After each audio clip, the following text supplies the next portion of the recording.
Chapter 11, Quidditch. As they entered November, the weather turned very cold. The mountain around the school became icy gray, and the lake like chilled steel. Every morning the ground was covered in frost. Hagrid could be seen from the upstairs window, defrosting broomsticks on the Quidditch field, bundled up in a long moleskin overcoat, rabbit fur gloves, and enormous beaverskin boots. The Quidditch season had begun. On Saturday, Harry would be playing his first match after weeks of training. Gryffindor versus Slytherin. If Gryffindor won, they would move up into second place in the house championship. Hardly anyone had seen Harry play because Wood had decided that as their secret weapon, he would be kept, well, a secret. But the news he was playing Seeker had leaked out somehow, and Harry didn't know which was worse. People telling him he'd be brilliant, or people telling him they'd be running around underneath him holding a mattress. It was really lucky that Harry now had Hermione as a friend. He didn't know how he'd have gotten through all his homework without her, what with all the last-minute Quidditch practice. Wood was making them practice extra hard. She also lent him Quidditch Through the Ages, which turned out to be a very interesting read. Harry learned that there were 700 ways of committing a Quidditch foul, and that all of them had happened during a World Cup match in 1473. That Seekers were usually the smallest and fastest players, and that the most serious Quidditch accidents seemed to happen to them. That, although people rarely died playing Quidditch, referees had been known to vanish and turn up months later in the Sahara Desert. Hermione had become a bit more relaxed about breaking rules since Harry and Ron had saved her from the mountain troll, and she was much nicer for it. The day before Harry's first Quidditch match, the three of them were out in the freezing courtyard during break, and she had conjured them up a bright blue fire that could be carried around in a jam jar. They were standing with their backs to it, getting warm, when Snape crossed the yard. Harry noticed at once that Snape was limping. Harry, Ron, and Hermione moved closer together to block the fire from view. They were sure it wouldn't be allowed. Unfortunately, something about their guilty faces caught Snape's eye. He limped over. He hadn't seen the fire, but he seemed to be looking for a reason to tell them off anyway. "What have you got there, Potter?" It was Quidditch Through the Ages. Harry showed him. "Library books are not to be taken outside of the school," said Snape. "Give it to me. 5 points from Gryffindor." "He just made that rule up," Harry muttered angrily as Snape limped away. "Wonder what's wrong with his leg." "Don't know, but I hope it's really hurting him," Ron said bitterly. The Gryffindor common room was very noisy that evening. Harry, Ron, and Hermione sat together next to a window. Hermione was checking Harry and Ron's charms homework for them. She would never let them copy, or how will you learn? But by asking her to read it, they got the right answers anyway. Harry felt restless. He wanted Quidditch Through the Ages back, to take his mind off his nerves about tomorrow. Why should he be afraid of Snape? Getting up, he told Ron and Hermione that he was going to ask Snape if he could have it back. "Better you than me," they said together. But Harry had an idea that Snape wouldn't refuse if there were other teachers listening. He made his way down the staff room and knocked. There was no answer. He knocked again. Nothing. Perhaps Snape had left the book in there. It was worth a try. He pushed the door ajar and peered inside. A horrible scene met his eyes. Snape and Filch were inside alone. Snape was holding his robes above his knees. One of his legs was bloody and mangled. Filch was handing Snape bandages. "Blasted thing," Snape was saying. "How are you supposed to keep your eyes on all three heads at once?" Harry tried to shut the door quietly, but... "Potter!" Snape's face twisted with fury as he dropped his robes and quickly hit his leg. Harry gulped. I just wondered if I could get my book back. Get out! Out! Harry left before Snape could take any more points from Gryffindor. He sprinted back up the stairs. Did you get it? Ron asked Harry to join them. What's the matter? In a low whisper, Harry told them what he'd seen. You know what that means, he finished breathlessly. He tried to get past the three-headed dog at Halloween. That's where he was going when we saw him. He's after whatever it's guarding. And I'll bet my broomstick he let that troll in to make a diversion. Hermione's eyes were wide. No, he wouldn't, she said. I know he's not very nice, but he wouldn't try to steal something Dumbledore is keeping safe. Honestly, Hermione, you think all the teachers are saints or something, snapped Ron. I'm with Harry. I wouldn't put anything past Snape. But what's he after? What's the dog guarding? Harry went to bed with his head buzzing with the same question. Neville was snoring loudly, but Harry couldn't sleep. He tried to empty his mind, but he needed sleep. He had to. He had to finish his... He had his first Quidditch match in a few hours. But the expression on Snape's face when Harry had seen the leg wasn't easy to forget. The next morning dawned very bright and cold. The great hall was full of the delicious smell of fried sausages and the cheerful chatter of everyone looking forward to a good Quidditch match. You've got to eat some breakfast. I don't want anything. Just a bit of toast, wheedled Hermione. I'm not hungry. Harry felt terrible. In an hour's time, he'd be walking onto the field. Harry, you need your strength, said Seamus Finnegan. Seekers are always the ones who get clobbered by the other team. Thanks, Seamus. Harry watched Seamus pile ketchup onto his sausages. By 11 o'clock, the whole school seemed to be out in the stands around the Quidditch pitch. Many students had binoculars. The seats might be raised high in the air, but it was still difficult to see what was going on sometimes. Ron and Hermione joined Neville, Seamus, and Dean, the West Ham fan, up in the top row. As a surprise for Harry, they had painted a large banner on one of the sheets. Scabbers had ruined. It said, Potter for President, and Dean, who was good at drawing, had done a large Gryffindor lion underneath. Then Hermione had performed a tricky little charm so that the paint flashed different colors. Meanwhile, in the locker room, Harry and the rest of the team were changing into their scarlet Quidditch robes. Slytherin would be playing in green. Wood cleared his throat for silence. Okay, men, he said. And women, said Chaser Angelina Johnson. And women, Wood agreed. This is it. This is the big one, said Fred Weasley. The one we've all been waiting for, said George. We know Oliver's speech by heart, Fred told Harry. We were on the team last year. Shut up, you two, said Wood. This is the best team Gryffindor's had in years. We're going to win, I know it. He glared at them as if to say, or else. Right, it's time. Good luck, all of you. Harry followed Fred and George out of the locker room, and hoping his knees weren't going to give way, walked onto the field into large cheers. Madam Hooch was refereeing. She stood in the middle of the field, waiting for the two teams, her broom in hand. Now I want a nice, fair game, all of you, she said, once they were gathered around her. Harry noticed that she seemed to be speaking particularly to the Slytherin captain, Marcus Flint, a fifth year. Harry thought Flint looked as if he'd had some troll blood in him. Out of the corner of his eye, he saw the fluttering banner high above, flashing Potter for President over the crowd. His heart skipped a beat. He felt braver. Mount your brooms, please. Harry clambered onto his Nimbus 2000. Madam Hooch gave a loud blast on her silver whistle. 15 brooms rose up high, high, high into the air. They were off. And the quaffle is taken immediately by Angelina Johnson, Gryffindor. What an excellent chaser that girl is, and rather attractive, too. Jordan! Sorry, Professor.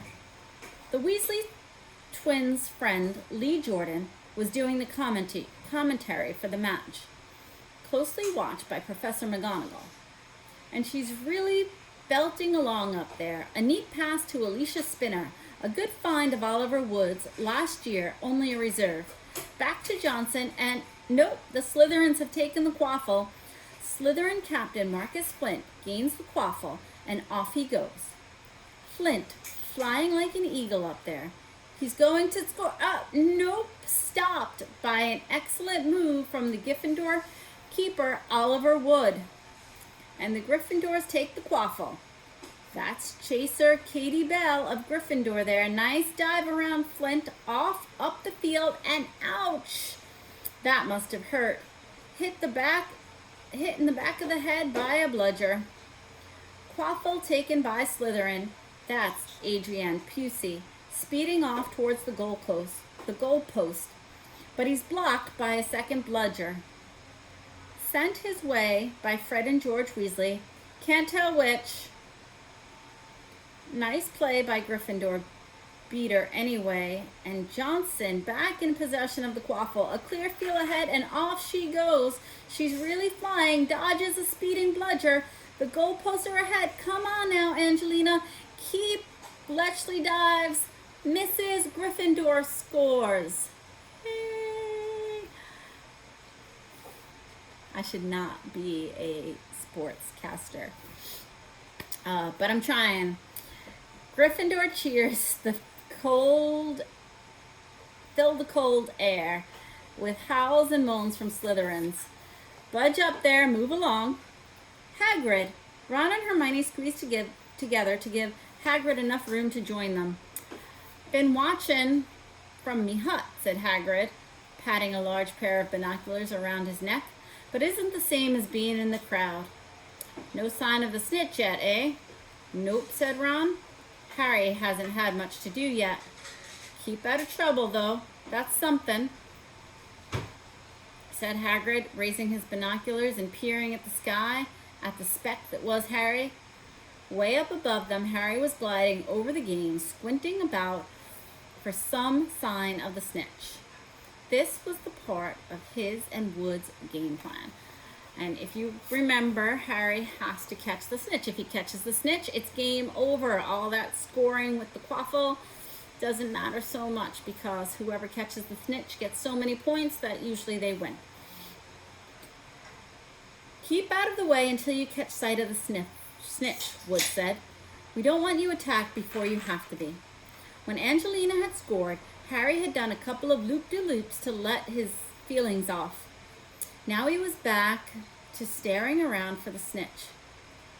Once he caught sight of a flash of gold, but it was just a reflection from one of the Weasleys' wristwatches.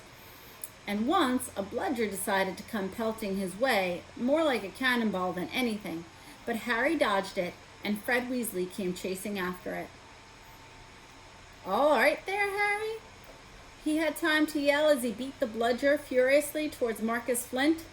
Slytherin in possession, Lee Jordan was saying. Chaser Pusey ducks 2 bludgers, 2 Weasleys, and a Chaser Bell, and speeds towards the... Wait a moment, was that the snitch? A murmur ran through the crowd as Adrian Pusey dropped the quaffle, too busy looking over his shoulder at the flash of gold that had passed his left ear. Harry saw it. In a great rush of excitement, he dived down towards the streak of gold. Slytherin seeker Terence Higgs had seen it too. Neck and neck, they hurtled towards the snitch. All the chasers seemed to have forgotten what they were supposed to be doing as they hung in midair to watch. Harry was faster than Higgs. He could see the little round ball wings fluttering, darting up ahead. He would put on an extra spurt of speed. Wham! A roar of rage echoed from Gryffindor below. Marcus Flint had blocked Harry on purpose, and Harry's broom spun off course. Harry was holding on for dear life. Foul! Screamed the Gryffindors. Madam Hooch spoke angrily to Flint, and then ordered a free shot at the goalpost for Gryffindor. But in all the confusion, of course, the golden snitch had disappeared from sight again. Down in the stands, Dean Thomas was yelling, "Send him off, ref! Red card!" "What are you talking about, Dean?" said Ron. "Red card," Dean said furiously. "In soccer, you get shown a red card and you're out of the game." "But this isn't soccer, Dean," Ron reminded him. Hagrid, however, was on Dean's side. They ought to change the rules. Flint could have knocked Harry out of the air.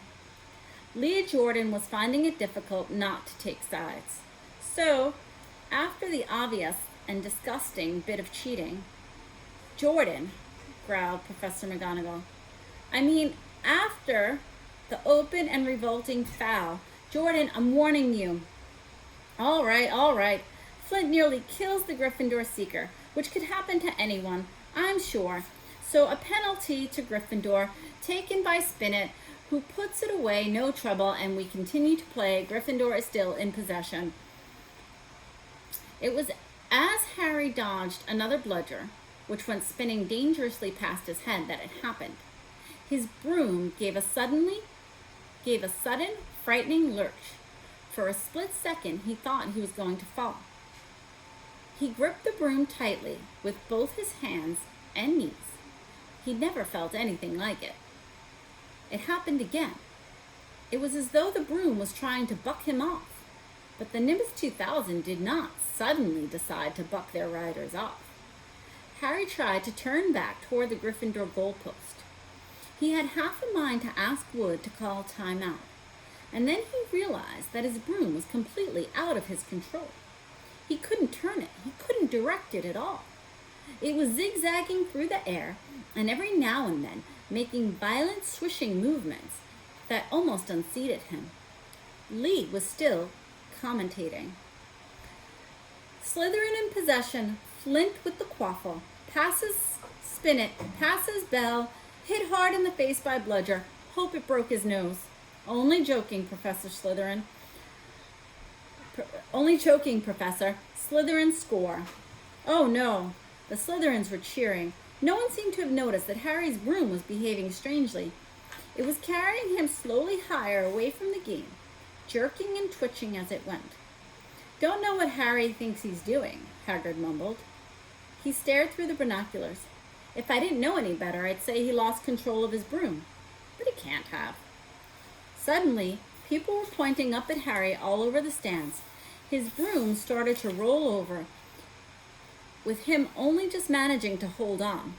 Then the whole crowd gasped. Harry's broom had given a wild jerk, and Harry swung off of it. He was now dangling from it, holding on with only one hand. Did something happen to it when Flint blocked him? Seamus whispered. Can't have, said Hagrid, his voice shaking. Can't nothing interfere with a broomstick except powerful dark magic. No kid could do that to a Nimbus 2000.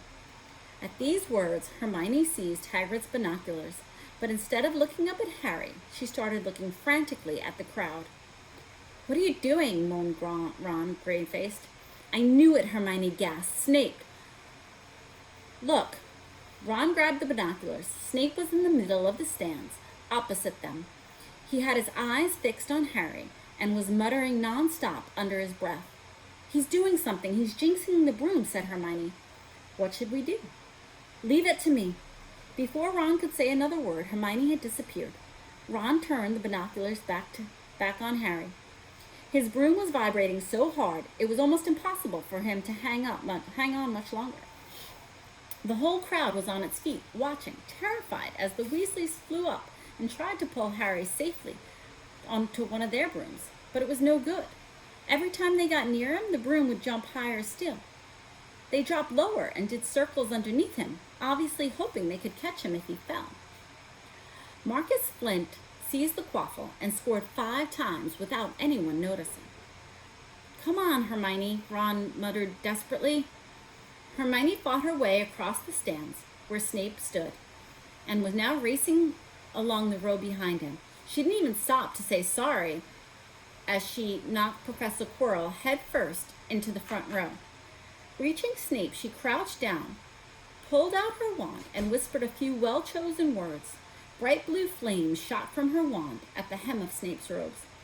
It took perhaps 30 seconds for Snape to realize he was on fire. Suddenly a yelp told her that she had done her job.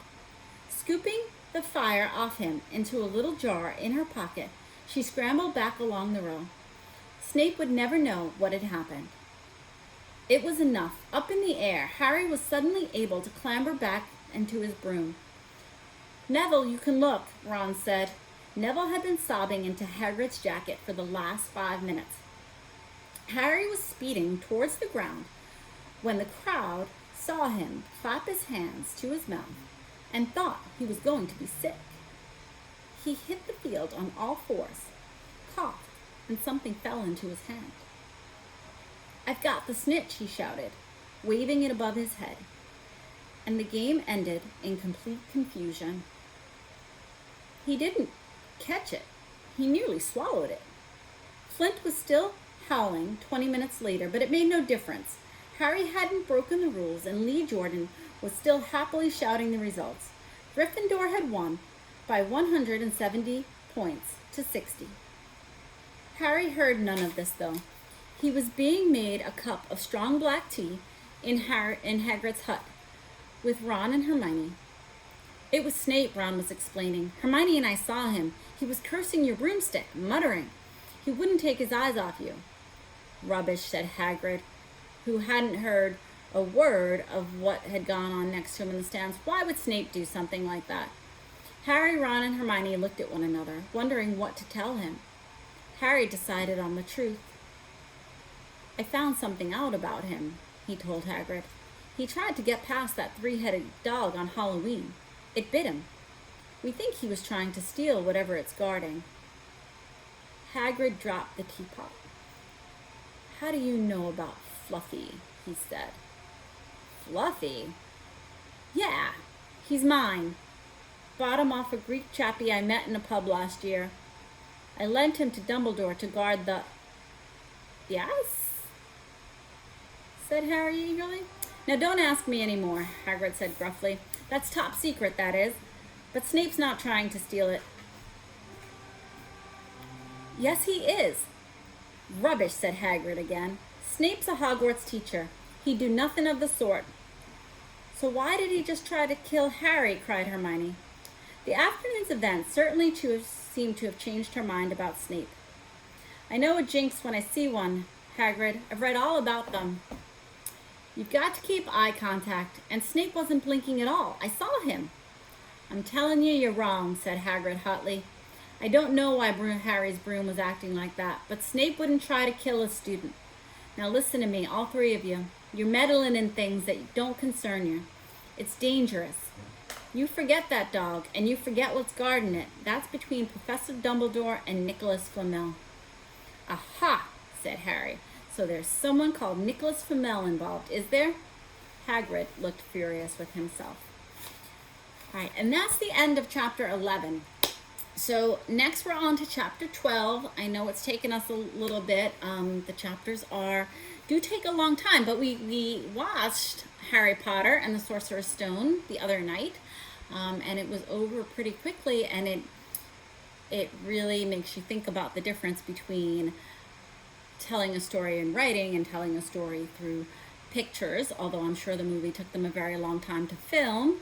The chapter we just read, and it took about half an hour or so, maybe a little bit longer, probably was over in about 5 minutes. So, but there's a lot of details, right? There's a lot of details that you need to include in your writing if you really want the person who's reading your story to get the same picture in your head that you're trying to communicate to them. So that's just something to think about. And we are chapter 12, the Mirror of Erised. Emily will tell me how to pronounce that correctly if I'm not. And we're not too far from the end of Harry Potter, so thanks for sticking with us.